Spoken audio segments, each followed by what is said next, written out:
Well, some of you know my story. I grew up in an unchurched home in Cleveland, Ohio.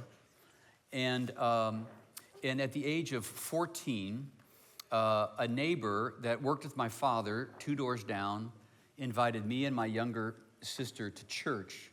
It was to their summer vacation Bible school. The year was 1974. I was 14 years old. 58. Yes, some of you are not going to be able to move on until you do all the math. That's how old that I am. And it was in that week experience that I heard for the very first time who Jesus really was and what he offered to me, and I accepted. And so did my sister. And it was really a radical change. I mean, no lightning bolts or anything like that, no audible voices, but I was really drawn in primarily to the idea of family. I just could not get enough of being around the family of God. And so I wanted to be there every single time the doors were open, Sunday morning, Sunday night, Wednesday night, whenever. But because we lived 25 minutes away from the church, I had to bum a ride every single time. So I got this idea, what if on Sunday morning after the services, instead of getting a ride home and then having to get a ride back, what if I just stayed at the church all Sunday afternoon? Hung out with the church mouse, if you will, and then in the evening service, when everyone would come back, I would already be there. And so I did that for several months, I kid you not, and it was awesome. But then I got this next idea. What if there would be a family that lived right around the church that would be willing to take me home so I maybe could get something to eat, you know? And in fact, there was an Italian family that lived about 5 minutes away from the church, and they invited me over every Sunday afternoon for lunch. And then we would go back to the evening service together. The family was Italian. The father owned a grocery store. And I remember going over to their house. As a matter of fact, the father sat at the head of the table, and then the mom sat at the other end of the table. And they had 4 children that gathered around the table, and I was invited, and they pulled up a chair, and I sat, right here from the father. And every Sunday afternoon, they served pasta, and it was absolutely delicious. But they didn't just serve pasta on Sunday afternoon. It's also what they had for dinner on Monday night, pasta. Dinner on Tuesday night, pasta. Dinner on Wednesday night, pasta, right? Thanksgiving, turkey and pasta, right? Christmas, ham and pasta. Birthday celebration, no problem. We have cake and pasta. It was pasta all the time. It was a huge celebration. And I remember the first time that I sat at the table, something happened I had never experienced before. No big deal to most of you, but it was a huge shock to my system. The father, sitting at the head of the table, said, "Let's pray."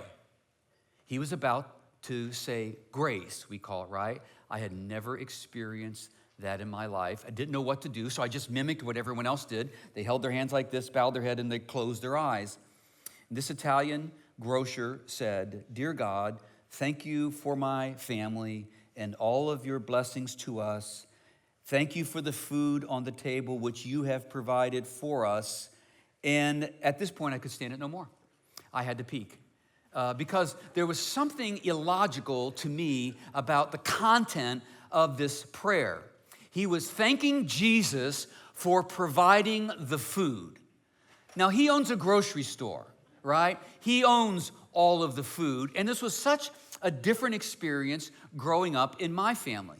My mom, and maybe you guys heard this, my mom would say to us before every meal, whatever food you put on your plate, you eat it all, because your dad has gone to work and has provided this food for you at a job he doesn't particularly like. So whatever food you put on this table, you eat it all.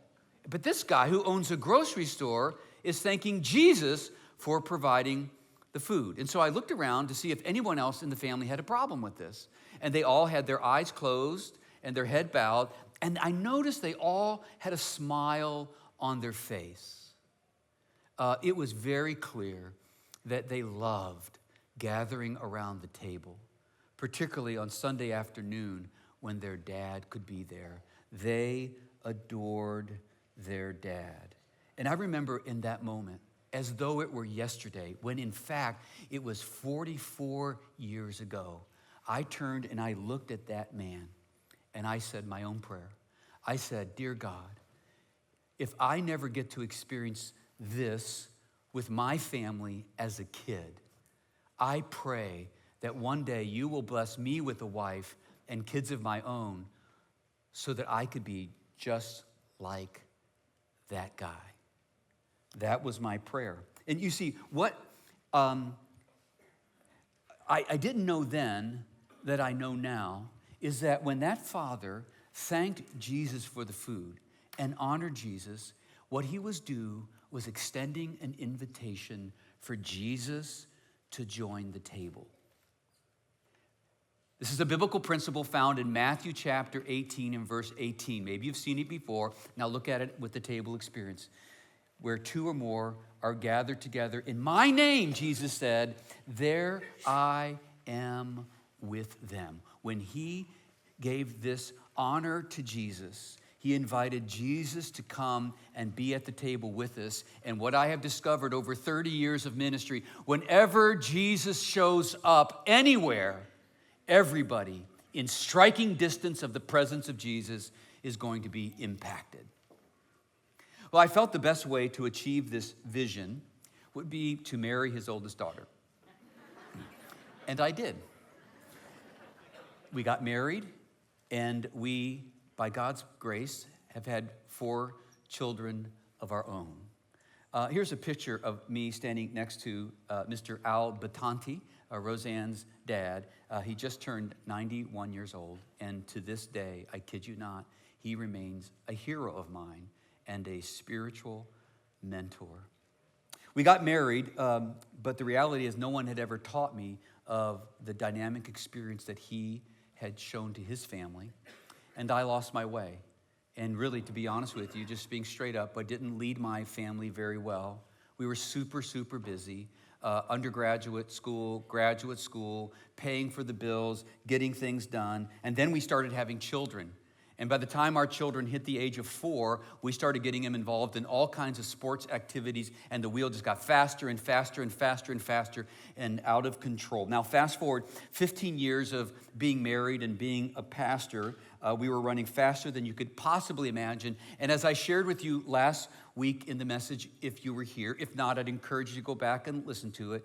About 15 years in, I hit a wall, a serious wall. I hit a crisis. And for me, my crisis for my out-of-balance workaholism was chronic insomnia. I didn't sleep for 45 days. And to be honest with you, it took me another 2 years to get any kind of balance and equilibrium back in my life. Not only did that lack of sleep create irritability and low productivity, but as I shared last week, I was depressed and I was anxious. And I went to the doctor, and the doctor introduced me to an idea of rhythm and balance that I later opened up the pages of Scripture and found it right there on page 1 and called it the Hebrew Day Planner. And I was being invited to apply rhythm and balance in my life. And out of this state of brokenness, I began to do it. From 6 a.m. to 6 p.m. is the season of the day where everyone in the family has the opportunity to get all the work done they need to get done.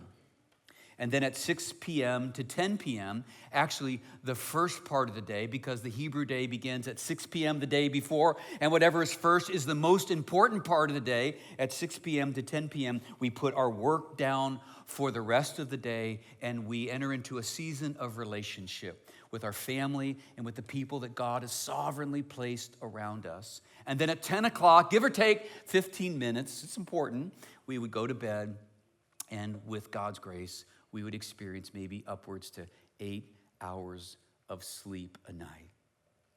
Out of my brokenness, I introduced this to my family, and we began the journey.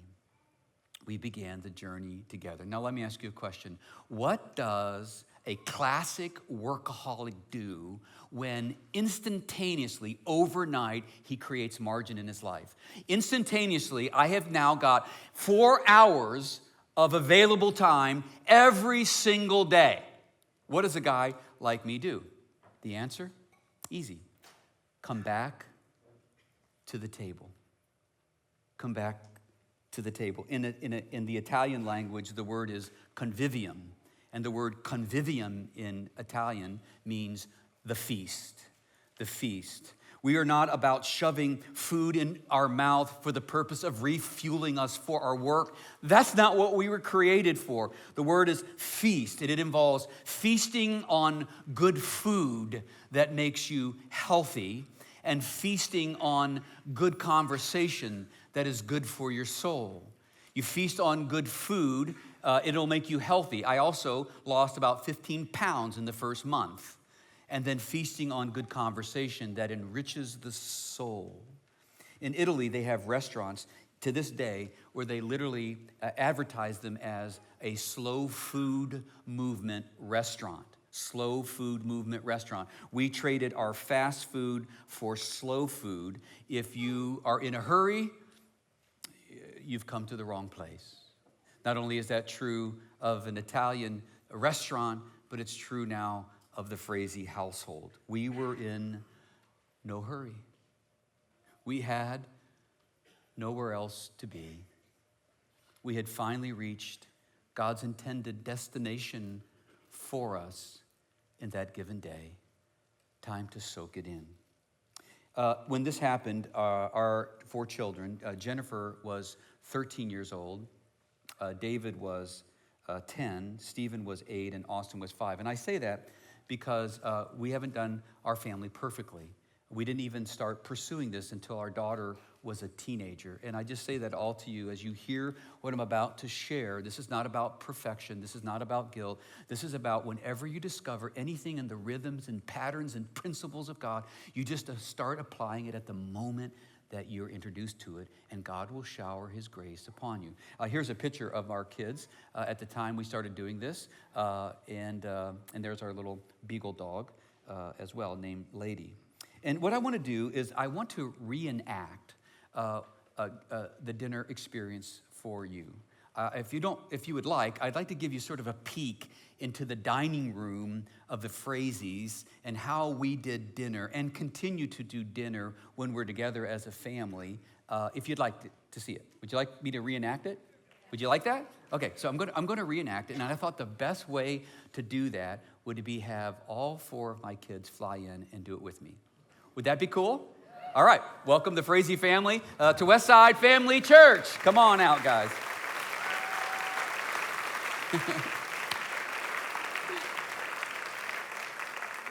So let me introduce you to the folks around the table. This is my family, all of them.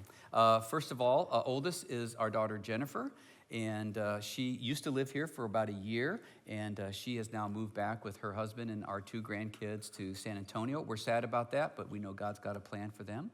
Our oldest son is David. Some of you may remember David has spoken here at Westside, and he lives in Washington, D.C. With his wife Gretchen.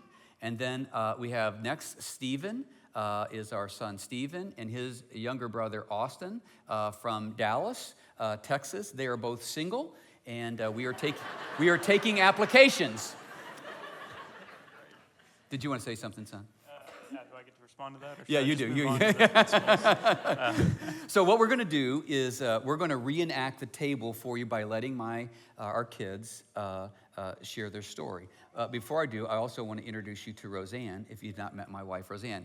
She's Italian, by the way, if you didn't pick that up. And I want to tell you a little bit of a side thing. So in Ohio, where we're from, Roseanne is not called Roseanne. She has a nickname. And now that we've been here a little over a year and a half, I'm going to let you in on her nickname. You ready for it? In Ohio, she is called Corky. Corky, right? All right, so say hello, Corky. And you say, well, why did you stop calling her Corky? Well, true story. After I finished seminary and got a job as a pastor, I went to her and says, I'm going to need a wife with a grown-up name to be a pastor of a church. You don't want to say, hey, I'm Randy, your new pastor. This is my wife, Corky. We run like a casino on the side as well, So her name is Roseanne. So what we're going to do, we have 5 basic principles that drive the family experience for us. And each of my kids are going to take one of them, then Roseanne will finish. So we're going to start with our son, Stephen, first. Share the first principle. Hey everyone, I get to share with you the principle number 1, which is one table. And it simply means that everybody gathers around one table. And what that meant for us is that there was no kids' table. So it didn't matter what age you were, everybody was around the same table. And that was important for me growing up because I got to meet a lot of fascinating people that came around our table as well, not just our family, but some other pastors or missionaries or important business leaders, authors or Christian artists. I remember actually one time in Chicago, the New York Times came to do an article on us, and I kid you not, there was about 27 people in our table, and it extended from the dining room all the way to the living room. It was crazy. We were all gathered around and kind of sharing the table experience, and of course we were eating my mom's amazing pasta. And so it was a very important thing to me, and it was always a privilege to have a seat at the table. Excellent. Thanks, Stephen. Okay, so principle number 1 is the one table. Everybody around one table. David, share the second principle. The second principle is saying grace. Now, there's a story of a family that was gathered around a table kind of like this, and the parents looked at each other and then looked at the child and said, well, why don't you say grace and bless the food for us tonight? To which the kid, like many kids do, hopped up on the chair, maybe on their tippy toes, and looked over at all the food just to survey what was there, and then just picked up his fork and started eating. To which the parents looked at each other and then looked at the child and said, what are you doing? You know that we say grace every night before we eat. And the kid, without missing a beat, says, well, I looked at all the food, and this food's already been prayed for. These are leftovers. At the Frazee household, we say grace every night, leftovers or not, and it's said by my father. There's only 2 occasions under which he delegates that responsibility. Otherwise, it's not delegated. The first time is when my mom's father is in town, who we call Papa. And you've heard the impact that he's had on our family. The second time is when it's his birthday. Then my dad will ask the oldest son of the family to say grace, which is my position, and I'm honored to do so. But when we have guests over, we also have a responsive prayer song, if you will, where my father, who I'm sure you've heard sing a couple of times on stage, will sing and lead, and then we are responding. But to guard your ears, I'm guessing, I've asked him not to have us do that right now. And there was one thing that my dad always said as we were growing up that as I got older, I've begun to understand and appreciate. And it's important, so I want you to lean in. It's more important to know who's the head of the table than it is to know who's the head of the country. Yeah, thank you, David. Principle number 1, the one table. Principle number 2, saying grace. And now Jennifer's going to introduce us to principle number 3. Principle number 3 is family style. No buffets were ever assembled at the Frazee household. We brought all of the food to the center of the table and then worked together to distribute it to each person. We had a community-centered table, meaning no matter your age, 1 to however, you were included in the conversation. The one thing I struggled with the most, probably about this whole process, was do we pass the food counterclockwise or clockwise? So do you guys know? Remember? Yeah, right, Yeah. right. Yeah, so we say that to say we're not a perfect family. We don't even know which way to pass it. And after the first service, I said, it's clockwise, and we looked it up on Google. It's actually counterclockwise. So you don't have to be perfect with this experience, right? So we got principle of the one table, everyone around one table, the principle of saying grace, and it's something I don't delegate, and there's not a right way or wrong way to do this, but I was so impacted when her dad would humble himself as a wealthy grocer and thank God for the food that I have emulated that principle. I want my kids to see me humble myself before God and acknowledge that anything good that we have comes from Him. Okay, that's why I do it, okay? So that's saying grace. Family style, all the food is on the table, and everyone has to work together before anybody eats to make it work. And then the fourth principle, we're going to ask Austin to share. So the fourth principle is one conversation. And what that means, it's tradition in our family around our table that everyone shares their day. And we start with the person to the left of my father, which was always me, and I made it a point to be the left of him every time, because I was so excited to share my day. You have to be invited to share your day as well. So our father would actually go around to each one of us after each one shared their day and invite the next person to share their day. After we got around the table, our father was the last one to share his day, and he also had to be invited to share his day. There was a couple occasions where we forgot to invite him to share his day, so he said nothing until the next day, and we felt terrible about it. When we're sharing our days, we start with the phrase, I got up. For me, personally, I start with the phrase, I got up, and then I would walk a few steps, and I petted the dog. Now, the next piece is very important as well to the one conversation, is our parents never made a point to correct us in our days while we were sharing it. So if I said something along the lines of, I forgot to do my homework for that day, they would wait until after dinner to speak with me privately about that issue. When you came to the end of your day, we were invited to rate our day on a scale of 1 to 10. And it was important for our family to know that each one of us want to be there for the 9s and the 10s, but we're also going to be there for the 1s and the 2s. And for us as kids, we always anticipated and look forward to sharing our days, as well as whenever we get back together as a family again, like we did last night.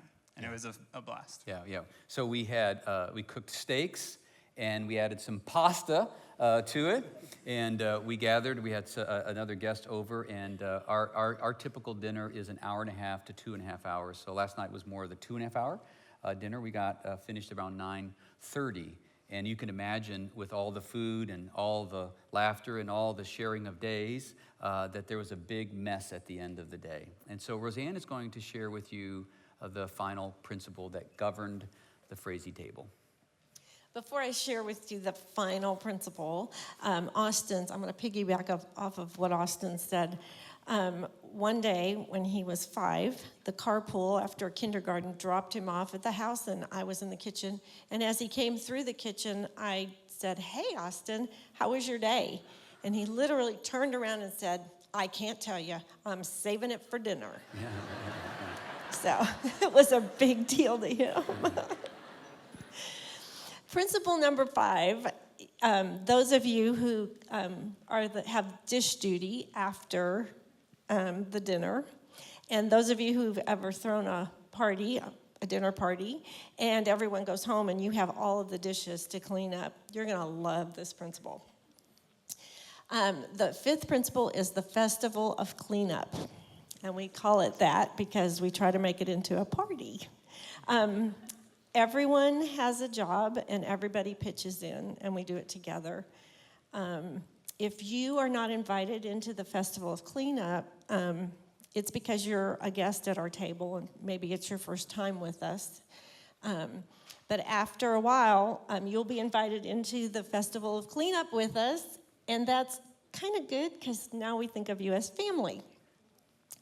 What we do is we turn the music up really loud, and we start singing as we're cleaning up. And then when the dishes are all cleaned up, which is, of course, much quicker when we all do it together, dancing breaks out. Mm-hmm. That's the festival of cleanup. That's cool. And Roseanne's now going to demonstrate to you the dance that she did last night in our home. There you go. Yeah.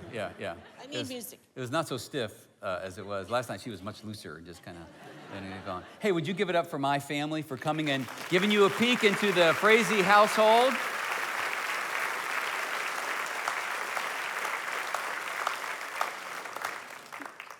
That's cool. So this is how we raised our kids.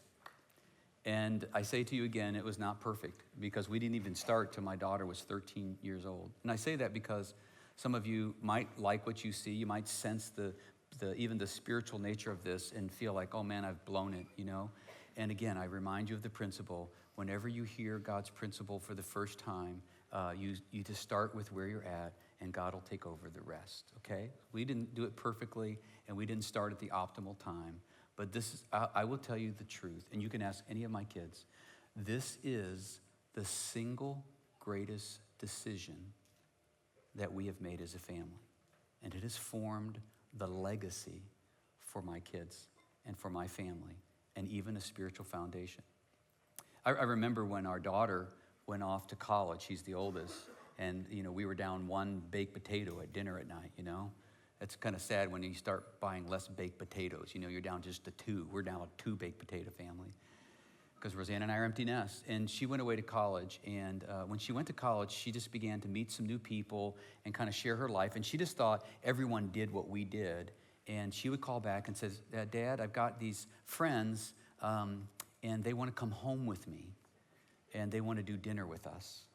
And so many weekends, particularly, my daughter would bring home friends from college that wanted to just simply come and do dinner at our family. They had never experienced it. I remember one particular night was a friend that she had by the name of Laura. And Austin shared his day, and he rated it. Then I asked Jennifer to share her day, and then she shared, and she rated it. And then it was Laura's turn, and I said, so Laura, how was your day? And Laura began to share her day. I got up, and she got into it. And she was into about, 5 minutes when all of a sudden she started to cry. And I said, Laura, what's wrong? And she said, I always knew that I wanted to share my day with somebody, but I guess I just didn't know how much I needed it. The power of the table. Matter of fact, research agrees with the teachings of Jesus. Several years ago, Columbia University did a major study, and they came up with something that every single parent is going to want to pay major attention to, okay? Here's the study. It says, the single greatest thing you can do for your kids, okay? Take note. The study results, the single greatest thing you can do for your kids, okay? To greatly reduce the chance that they will smoke, do drugs, abuse alcohol, join a gang, or get pregnant. Now, let me ask you, any parent here interested in those things not being a part of your kid's life? Raise your hand. Anybody? Okay.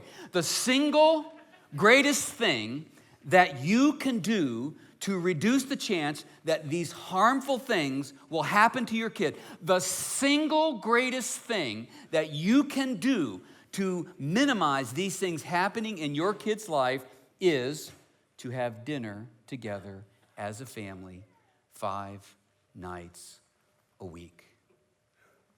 Single greatest thing. We got some motivated parents here. You've got your marching orders. You say, why does this work? Well, the research, when you dig into it a little deeper, they identified this. When your kids know that they have a seat at your table, they won't go looking for it in other places that are harmful to them. Your children long, even if they say they don't, they long for a seat at your table where you linger and you listen and you love and you share. They long for that. And when they don't get it at your table, they will go looking for it in other places, knowing that these places are even harmful to them or potentially harmful to them. And it teaches us a very important principle. That is, the power of belonging is more potent than the power of destruction. People want to belong even more than they fear the potential of death. Do you know that? God has wired us where we want to belong. And if your kids know that they have a place at your table, it will eliminate the need for them to go look for it in places that are destructive. You can't just say to your children, don't do drugs, don't join a gang, don't drink alcohol. In Texas, we say, that dog won't hunt. You cannot have a defensive strategy. You have to have an offensive strategy to give your kids a place of belonging that kills the desire to hang out with folks who do these kinds of things. And I hear some of you say, I can see it in your eyes saying, Randy, this is just not realistic for our family at this time. I hear you. I mean, I had to be in a place of absolute desperation before I realized this is going to become a priority. I mean, you're saying, you don't know my schedule, you don't know our kids' schedule, my work schedule. There's no way that this is realistic for us. So I'm going to say 2 things. Number one, would you at least try one? Would you try one night a week? right? Would you try one? And I'm going to tell you, it's going to feel a little wonky at first, right? Because you're struggling to learn things. One of the biggest mistakes that parents make when they start this process, they cannot help themselves but to nitpick at their kids and correct them at the table when they're sharing their day, which is a guarantee they're not going to share it the next night. Just keep your mouth quiet. Now, several times when our kids said some things that alarmed us, we got through the dinner, we took them into our bedroom, closed the door, sat them on the ottoman, and said, about that situation, okay? It doesn't mean you don't parent them. You just don't criticize them in front of their siblings or your guests. Biggest reason why dinners don't work is because of the leadership style of the parents, not the children. Okay? So start with just one. It's going to be a little wonky. And if that works, maybe go to 2. And then maybe go to 3. You're not going to get the benefit of the Columbia study, but when you get to 5, you will. The second thing I want to say, and I told you when I even before I came, I said, if I come, every now and again, I'm going to take a pastoral moment and say something to you that you don't want to hear. But I'm going to have to say it. Do you give me permission? And you guys agreed to it. Do you remember that? So I have already asked for your permission to say something you don't want to hear from time to time, okay? And this is one of them. Okay, ready? If the soccer coach asked you to be somewhere 5 nights a week, you would figure it out. And I'll tell you the truth, that your kids playing soccer or any sport holds no power like the power of sitting around your table. So figure it out. That's my pastoral moment. Brought to you by Westside Family Church. Here's my challenge to you, okay? 3 challenges. Number 1, if you have children at home and you don't experience a regular convivium, give it a try. You'll have a learning curve and it'll take time, but it will be worth it. Challenge number 2, if you're single or empty nest, you never outgrow the need for the table. Invite people over for a potluck and just sit around the table and linger. Roseanne and I are empty nest now, and so we have not outgrown the need for the table. The table is my number 1 thing I look forward to still to this day. All day long I'm thinking, what are we having for dinner and who's coming over? And if it's just Roseanne and I, fantastic. But oftentimes we're over a neighbor's house, we have other people over, and I look forward to it. Challenge number 3. If you already come to the table on a regular basis, I want to encourage you to invite one person or a family over who could really use the experience. Open up your family, open up your table to bring somebody in who's hurting or could really use it. I remember one particular occasion that stands out. We were in Chicago, as my son was sharing earlier, and our son, Austin, who was 15 at the time, and his friend Paul Bremenauer reached out to a kid who was struggling in their school from a broken home, and he was making poor decisions. And they reached out, and over time, this boy, also 15, named Steve, becomes a follower of Jesus Christ.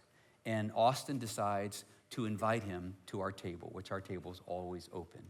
And I remember the evening, I was sitting here at the head of the table, Roseanne was here, and our 4 children were around the table, and we pulled up a chair for Steve. And all the food was passed out, and we said grace, I said grace, and then I invited Austin to share his day, and he rated it. And then I said, Steve, so how was your day? And Steve immediately dives in. I got up, and he just kind of went on his day, and he just kept going on and on and on and on, and he just wouldn't let go. He wouldn't give it up, which is very common for people. You have no idea how much you long to share your day with a group of people who are interested, even in the mundane things of your day. It makes your day official. And as Steve is droning on with the details of his day, it dawned on me that the vision that I prayed 40 years earlier had been answered. I was sitting at the head of the table. My wife was sitting at the other end, and our 4 children were sitting around us. And Steve, at the age of 15, is sitting in the exact same chair that I sat in. And I had to do everything within me to hold the tears back, that God had answered my prayer. I want to introduce you to an invitation from Jesus. It's Revelation chapter 3 and verse 20. He's speaking it to you. Here's his invitation. Here I am, he says. Here I am. I stand at the door and I knock. And if anyone hears my voice and opens the door, I will come in and eat with him and he with me. Right now, Jesus is standing at your door and he's knocking. And he's not only knocking, he's calling out your name. And he's just asking, would you open up your door? The door of your home, the door of your heart. Would you open it up to me? And if you do, I will come in and we'll have supper together. And here's what I've learned. Whenever Jesus shows up, everybody within striking distance of his presence will be impacted. And all of God's people said, amen. Did you know that one of the only things that Jesus ever asked us to do over and over again, it's called an ordinance or a sacrament. This is the only thing he asks us. In light of all that he has done for us, there's only one sacrament that he's given us that we do over and over again. The first one is baptism. You do that one time. The other one is communion or the Lord's Supper or Eucharist. And it's something we're invited to do often. It's basically an invitation to come to the table. And what Jesus is doing is he's saying, when you come to the table, I want you to remember me until I come. Not only remember me, but remember my death for you and what it has granted you in terms of this way of life. And what Jesus is doing is he is actually infusing a Jewish table experience that Jewish people already had, where they would come to the table, and at the beginning of the meal, they would have a piece of bread, and they would break it and pass the bread around at the evening dinner table, and they would give thanks. The Jewish family would do that. And then at the end of the meal, after they were done, the head of the table would have a cup, and they would do a final prayer of blessing, kind of a benediction or a toast. Jesus said to the Jewish people, you already do this, but now what I want you to do is when you do this, I want to infuse it with a sense of meaning. Whenever you break the bread, I want you to think of my body, which was given for you. And when you come to the end of the meal, I want you to do one more thing. I want you to take the cup, which you already do, and I want you to think of my blood, which was shed for you.